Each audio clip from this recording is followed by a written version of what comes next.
Hato pitip na em baka jan kersha kedai kejan kebayai sya tam na kiriam kasi jan tia jungi. Namar dangim don jan banyak keti ngipen don kam da kejan kersha. Dangi yam ngijau umat, ingat umat da kejan kersha akan dong habam don bayo i. Dangi kikentai ngilik kit so ru ngipen ap da kejan kersha pan kemi kiso. Let's say dangi long goalkeeper mengi kikentai ru kan bahaya kirang ba banyo tep gol. Namar ngin pendon kam ban ap ya ke gol da kejan kersha.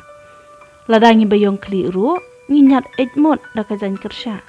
Dangim don tawal banyat iki khamat ru ngipen don kam bun sien da kejan kersha. Hato kumno ken ngin shuburi ya kini kejan kersha tang hari kasi jan tia jungi. Pej mentangin ra ya kejan kersha syakiri jong keperthai banyo thu baka jan kersha bayai sya jungi kipaj nyau trep. Share ya kania ladapis ngau yahap.